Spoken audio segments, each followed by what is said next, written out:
Salut à toi, ami gamer, tu en as marre de ne pas pouvoir faire de top 1 sur Fortnite ou que ton tracteur n'arrête pas de sortir de ton champ lorsque tu es en train de labourer dans Farming Simulator. Ça tombe bien, je te propose aujourd'hui un tutoriel pour réduire la latence dans les jeux vidéo.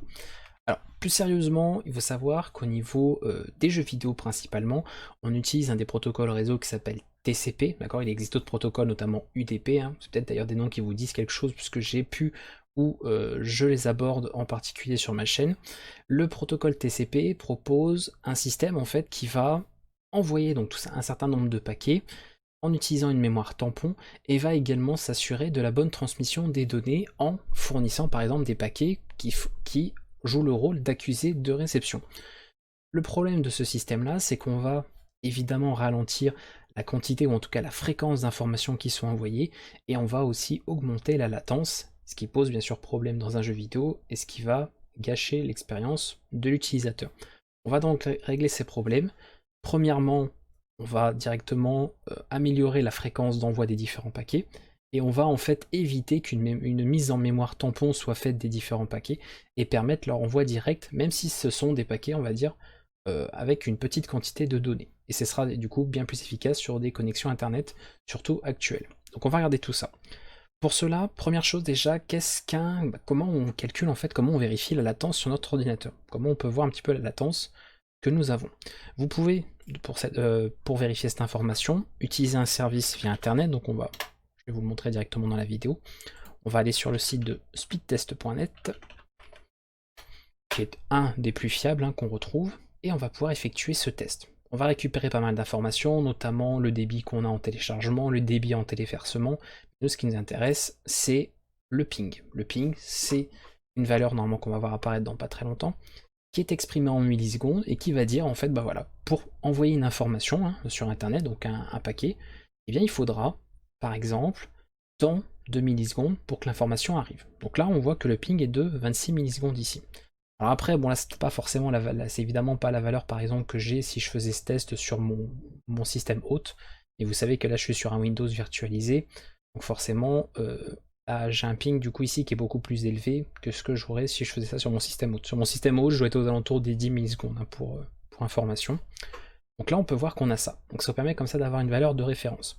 Il faut savoir, hein, pour vous faire une idée, qu'un ping est en tout cas reste tolérable jusqu'à 30 millisecondes. Voilà, dès qu'on atteint un ping de 30 millisecondes ou au-delà, c'est là que ça devient compliqué, et c'est là qu'on va avoir des différends, donc surtout des latences importantes, et pas mal de décalage en fait au niveau des jeux vidéo, et du coup une expérience qui sera beaucoup moins, on va dire, voilà, qui sera de moins bonne qualité, et qui aura des incidences sur votre expérience de jeu.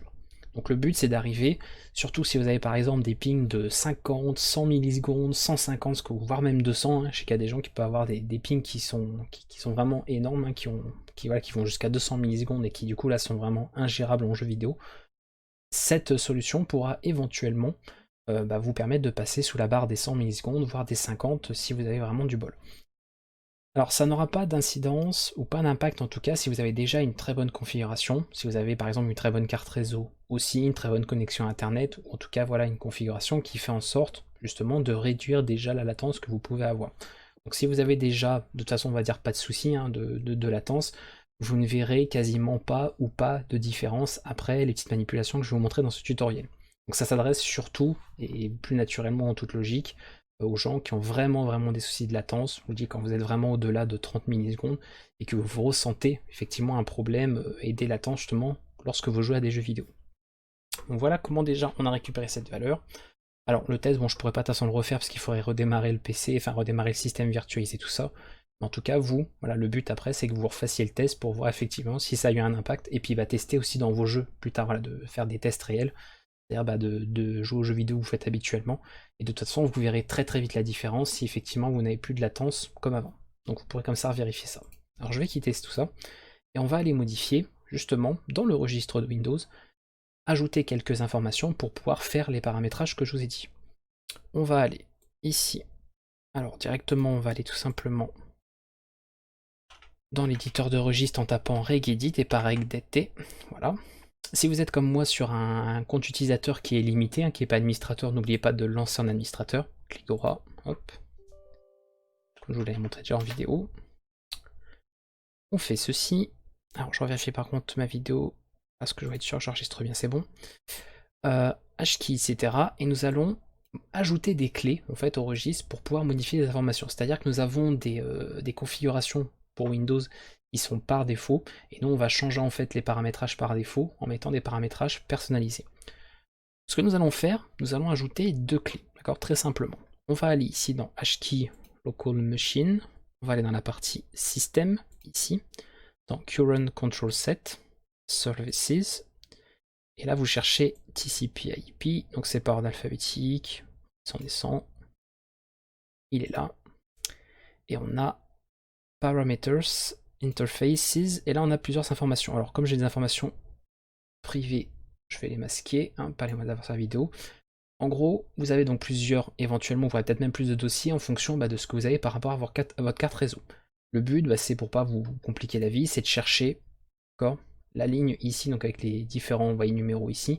Il propose notamment les clés pour votre adresse IP, le nom d'hôte, etc., etc. Et vous êtes tombé sur celle-ci, c'est du coup la partie utilisée pour votre connexion à Internet et ce qui sera du coup l'utilisation au réseau que vous aurez sur vos jeux vidéo. Quand vous êtes sur cette partie-là, nous allons pouvoir créer les deux clés que je vous ai dit. Première chose, nous avons la fréquence des accusés de réception, ce qu'on appelle le paquet ACK, le paquet ACK, qui est utilisé avec le protocole TCP.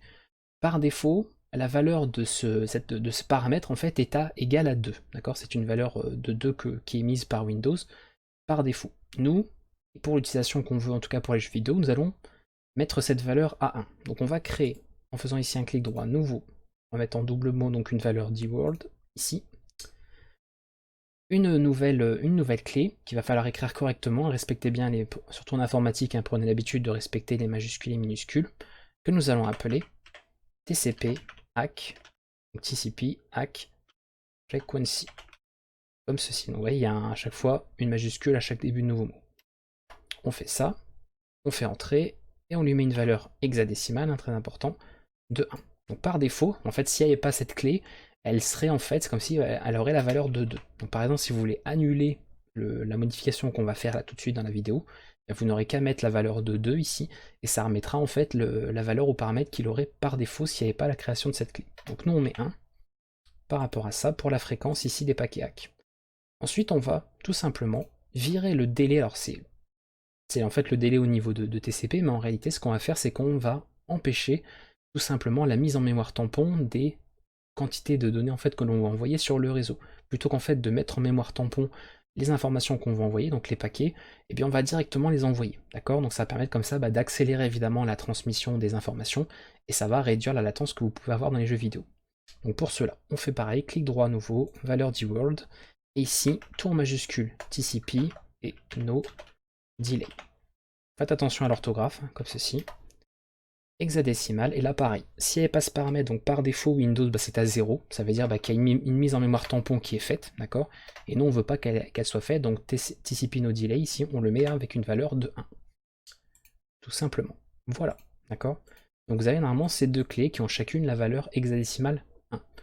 Encore une fois, si à un moment donné vous voulez annuler la modification que vous avez faite ici dans le registre, soit vous supprimez les clés, d'accord, vous pouvez très bien faire ça, mais si vous n'avez pas envie de devoir les recréer à chaque fois, par exemple pour revenir à une utilisation normale, navigation sur internet, hein, ou autre, parce que c'est pas forcément nécessaire de laisser ces paramètres-là quand vous ne faites pas du jeu vidéo, eh bien vous pouvez tout simplement, pour TCP ACK Frequency, mettre une valeur de 2, comme je vous ai dit, et pour TCP No Delay, vous mettez la valeur à 0. Comme ça annulera en fait tout simplement ce qu'on a fait ici avec les différentes clés. Voilà, alors on peut éventuellement, je sais pas si c'est forcément utile, autant c'est pas forcément partout, mais normalement dans, ici donc toujours pareil, hein, local machine, on doit pouvoir dans software modifier quelque chose. Je vais aller vérifier si on peut éventuellement le faire. Software, Microsoft il est où? Il est là. On doit avoir MS, MQ. MQ on l'a là. Je suis étonné parce que des fois il n'y a pas d'un sous-dossier paramètres. Apparemment non. Sinon on pourrait éventuellement créer la clé là, mais je sais pas, moi je m'attendrais à le mettre dans des paramètres.